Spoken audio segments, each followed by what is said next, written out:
This is going to be a really fun exercise. In the previous exercise, which was kind of like a part one, we built a tipping calculator. And in this guide, we're going to take that code and now create our own RubyGem. And we're even going to publish it on rubygems.org. Now, you can search for names, and usually, if you're creating a gem, say this is your very first one you're going through, the common convention is to do something like the gem name, followed by a underscore and then your name, just to make sure that the kind of the full list of gems doesn't get like the names don't get taken all the time, especially when you're just trying to test out your gem making ability and go through it as an exercise. I'm going to actually call mine Tippy because I think that it might be a gem some other people might like to use, so that's how I'm going to name mine. And I'm going to switch now into the terminal. And right here, I'm going to run the command that is going to give us the base items that we're going to need to get this started. So I'm going to say bundle gem Tippy. Now, in order for this to work, you have to have bundler installed on your system. So if you do not have that, then run gem install bundler and you can install that. Also, before you get started, it may be a good idea for you to go and sign up for your own rubygems.org account if you plan on following all the way through and installing the full code. So let's switch back to the terminal. And now that we have this, I can run this command, and this generated it for us. So I'm going to change into the new Tippy directory, hit clear, and now we're going to be able to see all of our code. So if I switch into this in Vim, now I can see that I have everything from my own gem file all the way through having a README, and even having some very important items like the gem spec. Now, the very first file we're going to work on is the gem spec because this has some items that won't even process if you haven't customized them. For example, the summary, and this is going to be just a short summary on what RubyGems has, along with a longer description. And as you can see right here, it says write a longer description or delete this line. I'm just going to delete this line because I don't think we really need a long description. And now I'm going to come and write a summary. So inside of this summary, I'm going to say a gem for generating tip values based on a number of inputs. That's all we're going to put right there. The home page is what you can put kind of as your main home page. So this could be the GEM's website or the public repo. So I'm going to actually leave this as a to-do item because I want to put our whatever the GitHub URL is, and that's where it's going to be. So if you go to RubyGems and say you go to something like devise, and you go to the devise page, you see where it says homepage right here. This is that's where they defined it. So that's the reason why I'm going to save it to later, because I don't know the exact URL yet. Okay, next thing is this set of comments. I am just going to delete this entire set of them. We don't need them. And now I can hit save, come back to the README, and you can see that one cool thing that this does is our README is actually completely generated for us. We have to come and delete these items because this is some instructions for us. Feel free to explore it if you want to, but one of the neat things is that Bundler actually gives us the instructions so that when another user comes and sees our gem, they're going to have all of these instructions. And we also have this usage. So this is another to-do item we're going to have to implement. We have to go and essentially put some examples. So I'm going to come over, and I'm just in another window. I'm going to grab some of our tests, and let me grab these.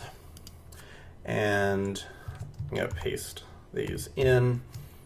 And one thing that we can do with Markdown is if you do 3 backticks followed by the name of the programming language, it'll actually give you syntax highlighting, which is a very cool little feature. Okay, so now what I'm going to do is clean this up. So I'm going to grab each of these items and simply print out what these values should equal. So for this one, this should generate the value of, let's see, this should be 123.5. And then this next one should be, this one should be 125. Oh, and actually, yeah, just like that.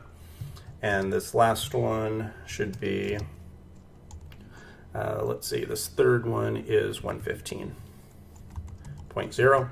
And let's also include one of the just pure integer-based ones. So if I come here, hit paste, now what I can do with this one is just give one of the integer values from the test, such as 20. And so if I pass in 20, then the expectation is that this would equal 120.0. So what all the usage is essentially saying this is a code that you'll need in order to implement this on your own site. Moving down, everything else is good, so we can close this file out. And the next thing that we want to do is inside of our, we don't have one yet, we need to create a get_ignore file. So I'm going to quit out of everything and say get init, and let's add a get_ignore file. So if I say vim.get_ignore and change into this, now I can say, I can put in what we need here, which in this scenario, let me go pull out from one of my notes what we need. We're going to have to pass in the *.gem.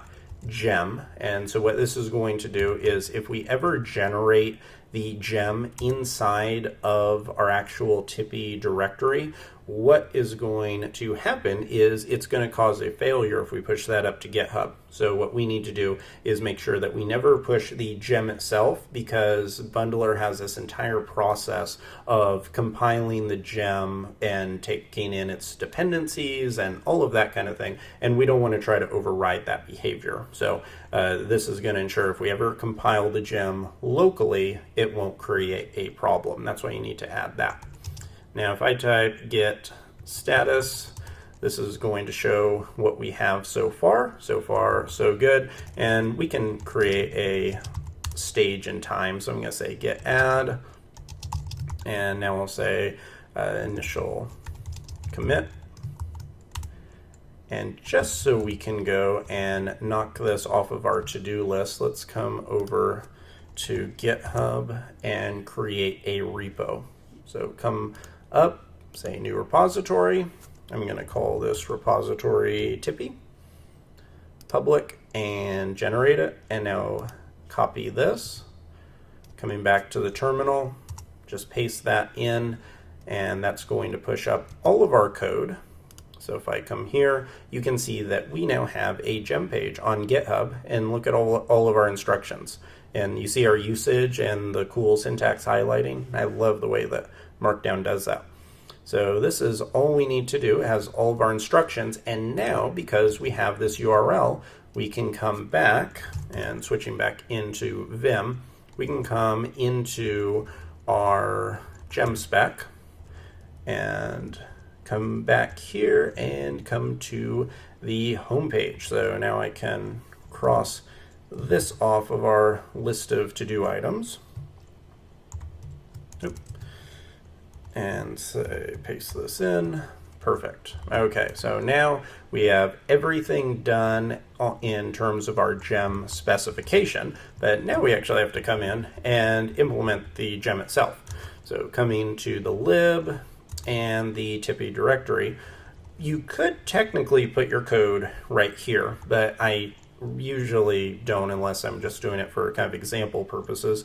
I'll create a different file, and then inside of this I'll implement what I actually want. So here I'm going to create a file called builder. I should say require a file called builder, and now I'm going to create that file. So I'm going to say in Vim it is :E to create a new file, but if you're doing this in Sublime Text or something like that, you'd simply go into the Tippy directory. So I'm going to go into the lib followed by Tippy, and now I'm just going to create a new file called builder.rb,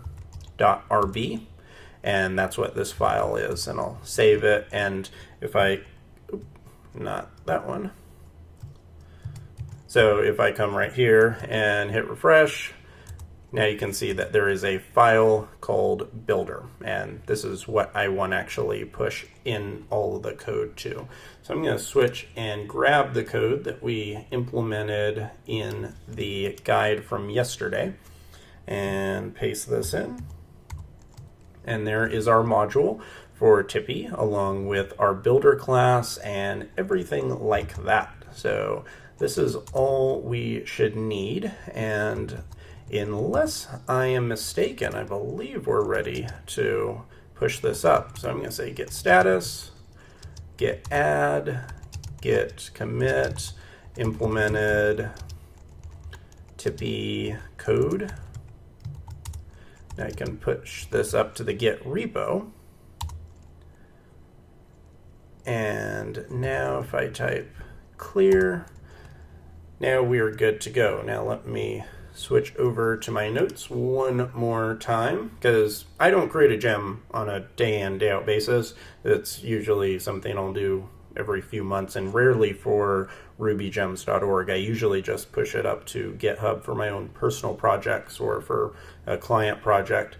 But in this case, I want to actually push it up. So I am going off some notes here. So I'm going to say bundle exec rake release. Oh, and one other note here is if you switch into the RubyGems page, and if you click on your profile, or if you click here and then go to dashboard, actually hold on one second. Like I said, this is not something I do. Oh yeah, here we go. Yeah, click on edit profile. Inside of edit profile, there on the very bottom of the page, I can't show you because it has my secret API information on it, but if you click on that, then on the very bottom there's a script that you can run that will install all of the RubyGems kind of connection code so that you can push straight to RubyGem. So you will want to, if you are pushing to RubyGems, you want to follow through, copy that code, paste it in the terminal, and then you'll be able to go and do what we're looking to do now. So bundle exec rake release, I believe I need to run bundle install first. So let me run bundle install, and this is going to go, we don't really have very many dependencies besides just kind of the basic ones, but we do need to run that.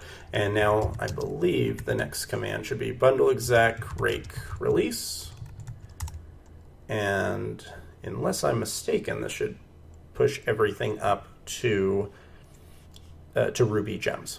So this says it is pushing. We will see here in a second. Okay, no errors. Switching over here, and look at that. We have Tippy. So Tippy is right here. If I click on homepage, this takes us right to this page. And also, if we click on the gem file, copy to clipboard, this gives us exactly what we need. Now, I created, just for the sake of this demo, I created just a basic application here called Gem Tester, just a Rails app. And I want to show you, how it can work. So if I switch into Vim and go down to the gem file, at the very bottom, I can come here and paste in our gem. Let's run bundle install. And while it's going and installing that, we can come to our instructions and see exactly how this will work. So here, I'm going to simply create one of these basic ones. Obviously, in a real application, this would be dynamic, but I'm going to just grab this and switch. I'm going to turn tmux on so that I can run the Rails server and open up Vim at the same time. So I'm going to say Rails S, and in the background I'm going to open up a new window and go with Vim. Okay, so now switching, first let's make sure we have some pages. I believe I created some. But if we go to routes, no, I did not. Okay, so let's come over and create those. I have controller, application. Okay, so I just need to create some basic items. And sorry for the very quick thing on this. This is not a Rails tutorial. I just want to show you how we can test this out. So I'm going to say Rails G controller to generate a controller for page, or we'll say static home, and that's all we're going to need. So this is going to go just create a page that we can use, and I believe I'm going to have to restart the Rails server. There we go. So I'm going to restart the Rails server, switch over, and now we can come in here. Okay, so now that we have this, I can come to controllers, go to static controller, and inside of this, I'm going to say tip and paste in the usage items. So we should be able to have a value. If everything worked, we should have a value we can display called tip and just call that from a view. So I should be able to simply come in and go to home.html, and inside of here, we'll create an h2 tag, pass in tip, and then close off the h2. Let's see if this is working. Let's go back into the browser, localhost 3000, go /home. And we do not have a home. Oh, it should be pages or static /home. There we go. And undefined method integer. Okay, interesting. So this might be a little bit of a bug fix. Let me switch over into, let's test out another scenario here. I'm going to switch into the controller, and oh, and you know what the problem is? This is a really dumb one. Okay, so when I copied over the code, you may or may not have noticed something. If you did, good job. If not, you're going to see our very first gem edit. So I'm going to switch over into Vim here, go to lib, go to tippy, and go to builder. And right above, you may have noticed that when I brought the code over, I forgot to bring over our special little opener class. So our opening up the string, and that's the reason for the bug. So we need to have this special method integer, or else it's not going to work. So that is a little embarrassing. I'm sorry about that. Now let's switch over, but it's a good exercise because you'll not only see how to build a gem, you'll also see how to update a gem. So coming back to the tippy gem spec, and actually we're going to just go into the version. So here at version, we have already posted our first patch. So here is version 0.1.1. And now if I close all this out, I can run git status, git add, push this up and say added the string class override, git push, and now we have to go update our everything on the RubyGem side. So that was only pushing to GitHub. Now we have to go and do the same command. So we'll say bundle exec rake release in order to push this up to rubygems.org.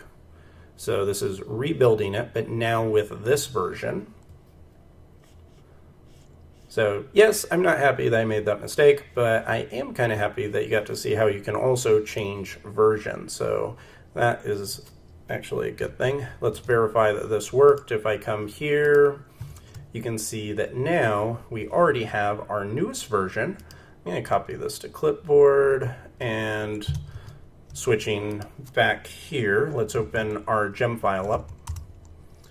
Going to the bottom, now let's paste in the new version. Close it, now run bundle install. This should go out and get the newest version, and this should fix the bug. And you can see at the very top it says installing Tippy to 0.11, and now if I type Rails S, nope, it says something, oh, we're already running. So let me switch over into here and start the server back over.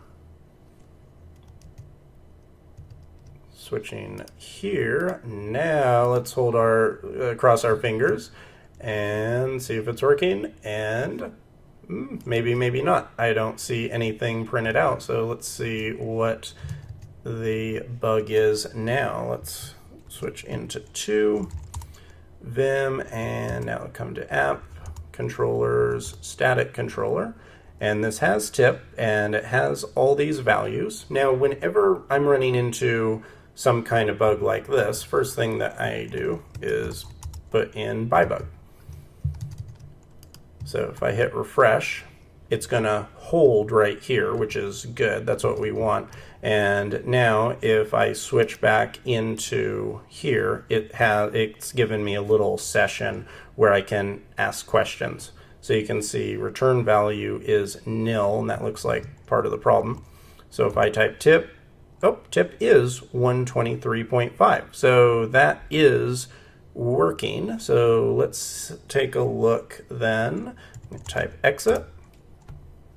And let's see exactly what is causing that not to show up. Hit that, and I bet you anything, hold on. I bet you I just am not having it show. And yes, there you go. This is quite the adventure.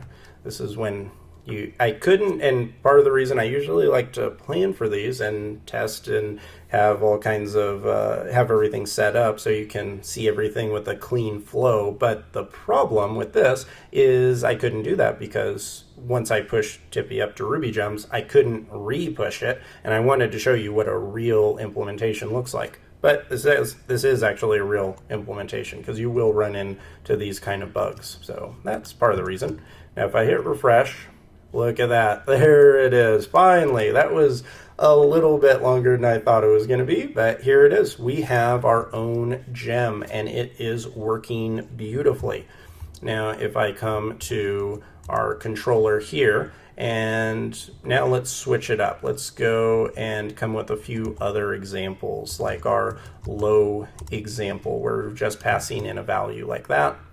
Now it passes in perfectly. So low is working perfectly. And if I pass in just a regular integer, like 25, just by itself, come back here, look at that, working like a charm. So that is that's how you build your own gem. That's we built a gem completely from scratch, went through all of the steps in order to do it. Also have some walk through how to perform some debugging when your gem doesn't do exactly what you thought. And one other quick note on that, and that this is something after this video is over that I'm going to add, you may notice that I didn't add in the test, and if I would have, then it would have fixed that first bug that we had. And there is a spot by default.